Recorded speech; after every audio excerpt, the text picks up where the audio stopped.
ഇപ്പോൾ ഒരു 10 മിനിറ്റായി നമ്മൾ ചിക്കൻ വേകാൻ വെച്ചിട്ട്.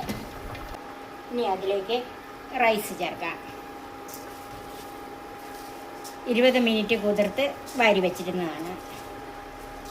ഒരു 3-4 പ്രാവശ്യം കഴുകിയിട്ടേ കുതിർത്ത് വെക്കാവുള്ളേ, അല്ലെങ്കിൽ നമ്മൾ പിന്നെ കഴുകുമ്പോഴത്തേക്കും അത് പൊട്ടിപ്പോകാൻ തുടങ്ങും.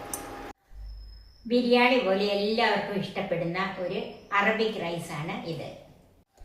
സാധാരണ ബിരിയാണി ഉണ്ടാക്കുമ്പം സവാളയൊക്കെ വറുത്തിടുന്നില്ലേ, അതുപോലെ ഒന്നും ഇടുന്നില്ല. അതുപോലെ കിസ്മിസോ നട്ട്സോ മല്ലിയിലയോ ഒന്നും ചേർക്കുന്നില്ല. എങ്കിലും നല്ല രുചിയുള്ള ഒന്നാണ് ഈ chicken മദ്ഹൂദ്. Cook with Sophie, sharing 40 years experience. ഇത് ഉണ്ടാക്കാനായിട്ട് ഞാൻ സെല്ലാ റൈസ് ആണ് എടുത്തിരിക്കുന്നത്. ഈ സെല്ലാ റൈസ് 2 തരമുണ്ട്, വൈറ്റ് കളറിൻ്റെയും ഗോൾഡൻ കളറിൻ്റെയും. അത് ഏതായാലും കുഴപ്പമില്ല. ഇനി അങ്ങനെ സെല്ലാ റൈസ് കിട്ടിയില്ലെങ്കിൽ ബസുമതി അരി ഉപയോഗിച്ചും ഈ റൈസ് നമുക്ക് ഉണ്ടാക്കിയെടുക്കാം. ഇത് 1 കിലോയാണ് ഞാൻ എടുത്തിരിക്കുന്നത്. ഇത് നന്നായിട്ട് കഴുകി ഒരു 20 മിനിറ്റേലും ഒന്ന് കുതിർത്ത് വെക്കണം. 1.5 കിലോ ചിക്കനാണ് എടുത്തിരിക്കുന്നത്. ഇത് ബിരിയാണി കഷ്ണം പോലെ വലിയ കഷ്ണങ്ങളായിട്ട് മുറിച്ച് കഴുകി വെള്ളം തോർത്തി വെച്ചിരിക്കുന്നത്. ഇതിന് 4 സവാളയാണ് എടുത്തിരിക്കുന്നത്. ഇതിൽ 2 സവാള അരച്ചെടുക്കാനും 2 സവാള പൊടിയായി അരിഞ്ഞെടുക്കുകയും വേണം. ഒരു 3 തക്കാളിപ്പഴം ഇത് അരച്ചെടുക്കണം. ഒരു വലിയ കഷ്ണം ഇഞ്ചി, 2 പച്ചമുളക്, ഒരു 10-25 വെളുത്തുള്ളി എടുത്തിട്ടുണ്ട്. ഇത് ചെറുതായതുകൊണ്ടാണ് ഇത്രയും എടുത്തിരിക്കുന്നത്. ഇതും അരച്ചെടുക്കാനുള്ളതാണ്. ഇതെല്ലാം കൂടെ ഒന്നിച്ച് അരച്ചെടുത്താൽ മതി. പിന്നെ 3 ക്യാരറ്റ് എടുത്തിട്ടുണ്ട്. അത് ചെറുതായിട്ട് അരിഞ്ഞെടുക്കണം, ഗ്രേറ്റ് ചെയ്യുകയല്ല, ചെറുതായിട്ട് അരിഞ്ഞെടുക്കണം.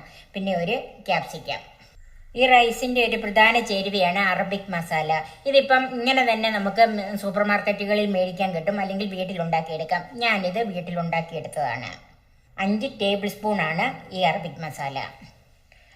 ചിക്കൻ ക്യൂബ്സ് ഇത് പല കമ്പനിയുടെയും നമുക്ക് മേടിക്കാൻ കിട്ടും. ഞാനിപ്പോൾ ഇത് ഉണ്ടാക്കി ഫ്രീസറിൽ വെച്ചിരുന്നതാണ്.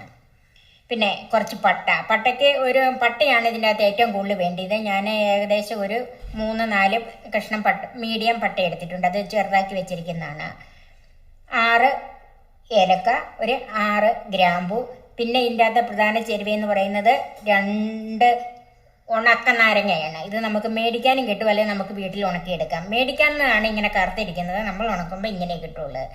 പിന്നെ ഇത് വെജിറ്റബിൾ ഓയിൽ. ഇത് 5 ടേബിൾ സ്പൂൺ വെജിറ്റബിൾ ഓയിൽ എടുത്തിട്ടുണ്ട്. 3/4 ടീസ്പൂൺ ചെറിയ ജീരകം. വെള്ളം 1 കപ്പ് അരിക്ക് 1.5 കപ്പ് വെള്ളം വീതം തിളപ്പിച്ചെടുക്കണം. പിന്നെ ആവശ്യത്തിന് ഉപ്പ്. ക്യാരറ്റും 2 സവാളയും ചെറുതായിട്ട് അരിഞ്ഞിട്ടുണ്ട്. ക്യാപ്സിക്കം ഇതുപോലെ അരിഞ്ഞ് വെച്ചിട്ടുണ്ട്. അരയ്ക്കാനുള്ള തക്കാളിപ്പഴം, വെളുത്തുള്ളി, സവാള, ഇഞ്ചി, പച്ചമുളക് എല്ലാം ഇതുപോലെ അരിഞ്ഞ് വെച്ചിട്ടുണ്ട്. ഇനി നമുക്കിതെല്ലാം കൂടെ ഒന്ന് അരച്ചെടുക്കാം. സവാള,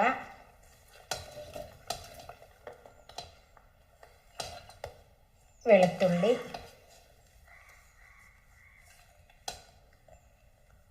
പച്ചമുളക്, ഇഞ്ചി, തക്കാളിപ്പഴം.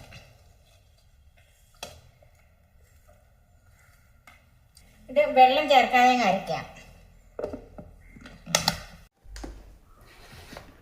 ഇതെല്ലാം കൂടെ നന്നായിട്ട് അരച്ച് വെച്ചിട്ടുണ്ട്. നമുക്ക് മാറ്റി വെക്കാം. ഞാൻ ഇതുപോലെ ഒരു പാത്രത്തിലാണ് ഈ റൈസ് വെക്കുന്നത്. അതിലേക്ക് ചൂടായ പാനിലേക്ക് വെജിറ്റബിൾ ഓയിൽ ഒഴിക്കാം. ഓയിൽ ചൂടായിട്ടുണ്ട്. അതിലേക്ക് പട്ട, ഏലക്ക, ഗ്രാമ്പു,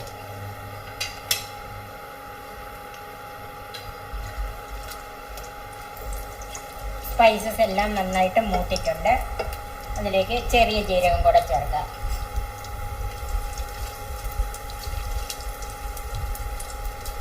ജീരകം മൂത്ത് വന്നിട്ടുണ്ട്. പിന്നെ ചെറുതായിട്ട് അരിഞ്ഞു വെച്ചിരിക്കുന്ന സവാള ചേർക്കാം.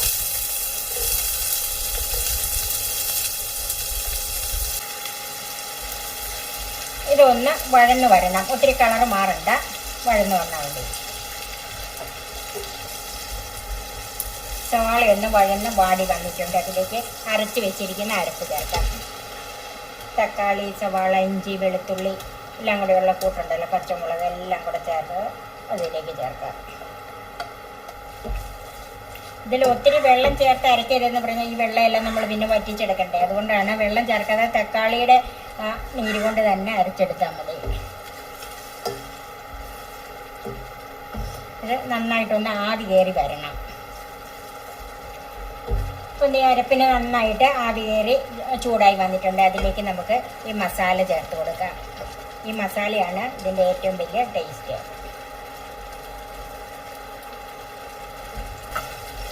ഇനി ഇത് നന്നായിട്ട് വഴറ്റിയെടുക്കണം.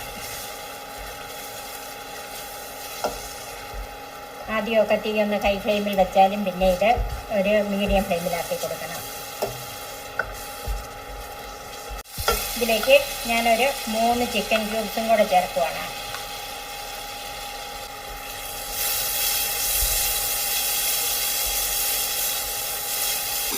ചിക്കൻ ക്യൂബ്സ് ഉണ്ടാക്കുന്നത് എങ്ങനെയാണ് എന്നുള്ള വീഡിയോ ഞാൻ നേരത്തെ പോസ്റ്റ് ചെയ്തിട്ടുണ്ട്.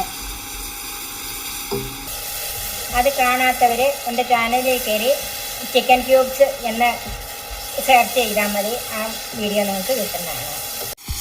അതൊരു കുറച്ച് വെള്ളം വറ്റി വന്നിട്ടുണ്ട്. ഇതിലേക്ക് അരിഞ്ഞു വെച്ചിരിക്കുന്ന ക്യാരറ്റ് കൂട്ട് 3/4 ഭാഗവും ഇതിനകത്തോട്ട് ചേർക്കാം.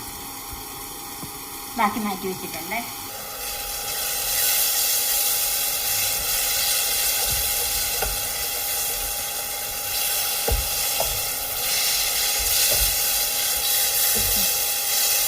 ഇപ്പം അരപ്പ് നന്നായി വഴന്ന് എണ്ണയൊക്കെ തെളിഞ്ഞ് വരുന്നുണ്ട് ഉണ്ടോ. ഇനി ഇതിലേക്ക് ചിക്കൻ ചേർത്ത് കൊടുക്കാം.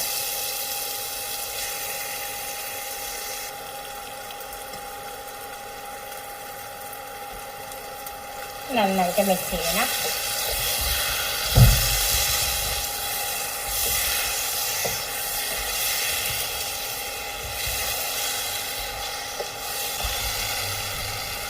ഒരു 3-4 മിനിറ്റ് എങ്കിലും ഇതെല്ലാം കൂടി ഒന്ന് മിക്സ് ചെയ്യണം.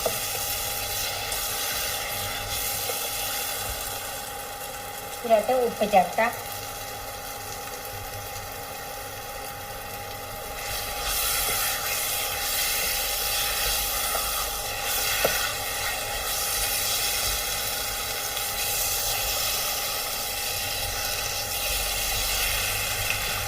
ഒരു 4 മിനിറ്റോളം ഇത് നന്നായിട്ട് മിക്സ് ചെയ്തിട്ടുണ്ട്. ഇനി ഇതിലേക്ക് തിളച്ച വെള്ളം ഒഴിച്ചു കൊടുക്കാം. അരിക്കും കൂടിയുള്ള വെള്ളമാണ് ഇതിൻ്റെ അകത്തോട്ട് ചേർത്ത് കൊടുക്കുന്നത്.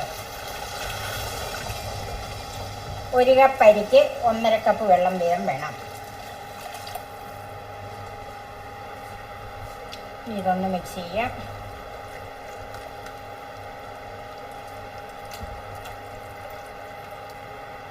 ഇനി ഇത് ഒന്ന് നന്നായിട്ട് തിളയ്ക്കണം. അതിന് നമുക്ക് മൂടി വെച്ച് കൊടുക്കാം. നമുക്കിനി ഇതൊന്ന് നോക്കാം. ഇപ്പം ഈ ചിക്കൻ ഇട്ട് കഴിഞ്ഞ് നന്നായിട്ട് തിളച്ചിട്ടുണ്ട്.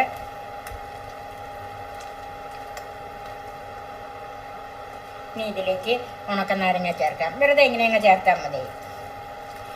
ഇനി ഇത് മീഡിയം ഫ്ലെയിമിലിട്ട് 10 മിനിറ്റ് ചിക്കൻ ഒന്ന് വേകണം. അടച്ചു വെക്കാം. ഒരു 10 മിനിറ്റായി നമ്മൾ ചിക്കൻ വേകാൻ വെച്ചിട്ട്.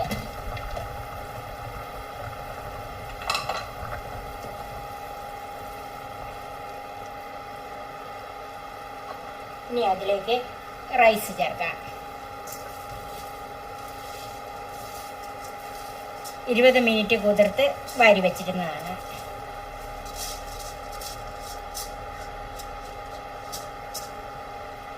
ഒരു 3-4 പ്രാവശ്യം കഴുകിയിട്ടേ കുതിർത്ത് വെക്കാവുള്ളേ. അല്ലെങ്കിൽ നമ്മൾ പിന്നെ കഴുകുമ്പോഴത്തേക്കും അത് പൊട്ടിപ്പോകാൻ തുടങ്ങും. അരി അങ്ങോട്ട് പൊട്ടിപ്പോകും. ചെറുതായിപ്പോയി അല്ലേ. ഇതിലേക്ക് ഏതായാലും കുറച്ച് ഉപ്പും കൂടെ ചേർക്കണമല്ലോ. നമ്മൾ ചിക്കന് മാത്രമല്ലേ ഉപ്പ് ചേർത്തുള്ളൂ.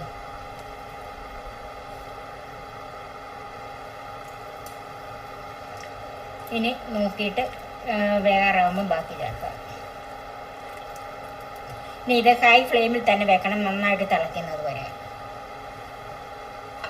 ഇതിലേക്ക് കുറച്ച് ക്യാപ്സിക്കം ചേർക്കാം. മുഴുവൻ ചേർത്തിട്ടില്ല, ബാക്കി നമുക്ക് അവസാനം ചേർക്കാനുള്ളതാണ്. ഇനി ഇത് അടച്ച് വെക്കാം. നന്നായിട്ട് തിളച്ച് കഴിയുമ്പോഴത്തേക്കും തീ കുറച്ചിടണം. ഇപ്പം ഒരു 20 മിനിറ്റോളം ആയിട്ടുണ്ട്. നമുക്കൊന്ന് നോക്കാം. ഞാൻ അതിൻ്റെ ഇടയ്ക്ക് 1-2 പ്രാവശ്യം ഇളക്കി കൊടുത്തായിരുന്നു കേട്ടോ. ചോറ് വെന്തോന്ന് നോക്കാം. ചോറ് വെന്തിട്ടുണ്ട്. അതിലേക്ക് ബാക്കി വെച്ചിരിക്കുന്ന ക്യാപ്സിക്കവും കുറച്ച് ക്യാരറ്റ് വെച്ചിരുന്നല്ലോ, അതും കൂടെ ചേർക്കാം.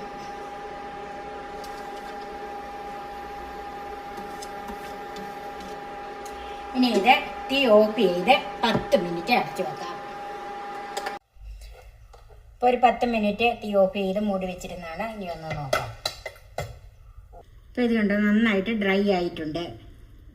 അപ്പോൾ ഞാൻ ഒഴിച്ച വെള്ളം എല്ലാം കറക്റ്റ് പാകമായിരുന്നു.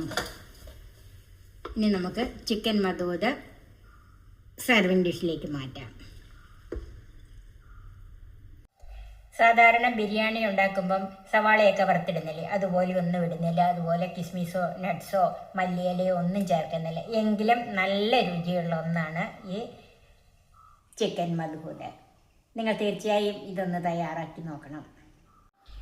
ചിക്കൻ മധൂത് പേര് പറയുന്ന പോലെ അത്ര വിഷമമൊന്നുമില്ല. വളരെ ഈസി ആയിട്ട് നമുക്ക് ഉണ്ടാക്കിയെടുക്കാം. നിങ്ങൾ തീർച്ചയായും ഒന്ന് ട്രൈ ചെയ്ത് നോക്കണം.